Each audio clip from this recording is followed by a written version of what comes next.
महाराष्ट्राला 16 नवे आमदार मिळणार, तब्बल 2 महिने रंगणार निवडणुकीचा थरार. पडघमही वाजले. महाराष्ट्राच्या विधिमंडळाला पुढच्या 2 महिन्यामध्ये तब्बल 16 नवे आमदार मिळणार आहेत. त्यामुळे अनेकांनी गुडघ्याला आत्तापासूनच बाशिंग बांधले.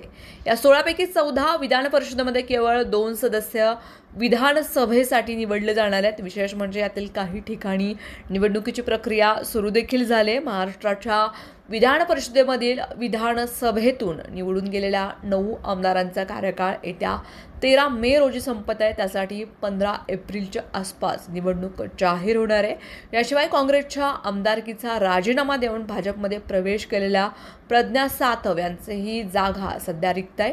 तर विधान परिषदेमधील स्थानिक स्वराज्य संस्थांच्या कोठ्यामधील पुणे, सोलापूर, सांगली, सातारा व रायगड, रत्नागिरी, सिंधुदुर्ग या मतदारसंघातही निवडणूक होण्याची शक्यता आहे. मतदारसंघामध्ये निवडणुकांसाठी तयारी सुरू झाली आहे. मतदारसंघातील मतदारांची यादी लवकरच निवडणूक आयोगाकडून प्रसिद्ध केली जाऊ शकते. याशिवाय शिवाजीराव कर्डिले यांच्या निधनानंतर रिक्त झालेलं राहुरी आणि अजित पवार यांच्या निधनामुळे रिक्त झालेलं बारामती विधानसभा मतदारसंघामध्येही पोटनिवडणुका होणार आहे.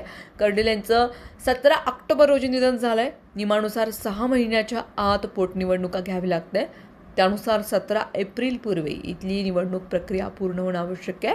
याचवेळी बारामती मतदारसंघामध्ये ही पोटनिवडणूक होऊ शकते असा अंदाज आहे. सध्या या दोन्ही मतदारसंघामध्ये मतदार याद्यांच्या विशेष सखोल पुनरावलोकनाची प्रक्रिया सुरू आहे. राहुरीमध्ये भाजपकडून शिवाजीराव कर्डिले यांचे सुपुत्र अक्षय कर्डिले, तर बारामतीमध्ये उपमुख्यमंत्री सुनेत्रा पवार याच उमेदवार असतील हे जवळपास अंतिम बनलं जात आहे.